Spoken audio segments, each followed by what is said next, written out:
Guys, wala pang pinula.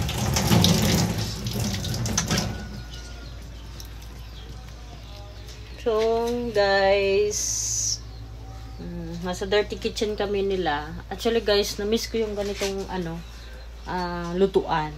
Kasi sa probinsya namin, ganyan din kami dati. Mas masarap ang luto pag ganyan, guys. Diba? Agree kayo dyan. Kahoy lang, diba? Pangit yung palaging gasol, guys. Gastos. Yung asawa ko, guys, so... Tik na, nahulog ko naman. Hugas. Nalab ako niyan, guys. Pinya.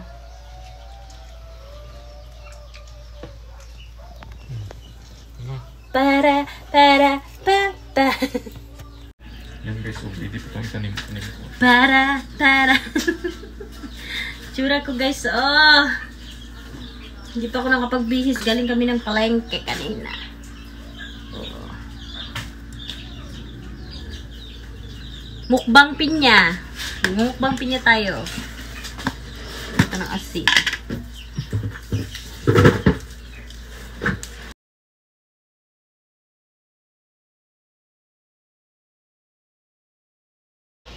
So, ayan guys.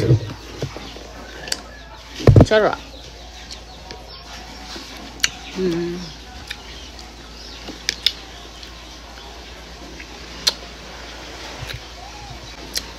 Ang bait-bait ng asawa ko, guys.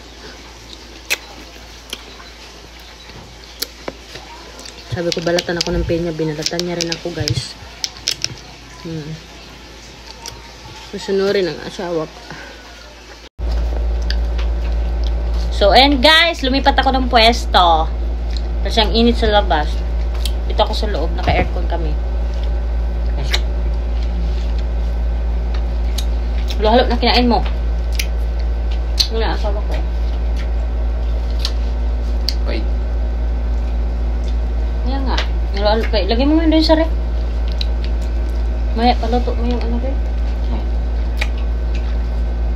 Tayo magluto. Para may content ko.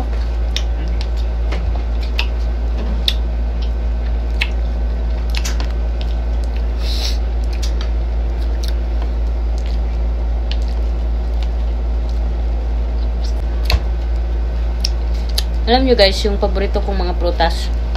Number 1 yung mangga talaga. And then second yung pinya. Basta maasim. Gusto ko siya. Ewan ko, mahilig ako sa maasim guys. Kahit hindi man ako buntis ha. Yung iba, sasabihan na, buntis ka, ganun-ganun ka. Hindi. Talagang ano ko, ganun ko. Kahit hindi buntis, palakain ako ng mga maasim.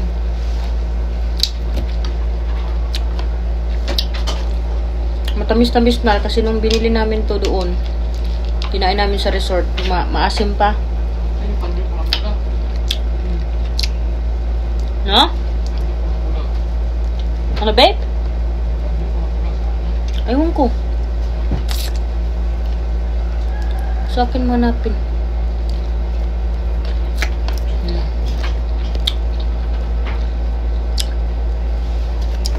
So, yan guys, for today video. Yan lang naman guys. Thank you so much for watching. See you around.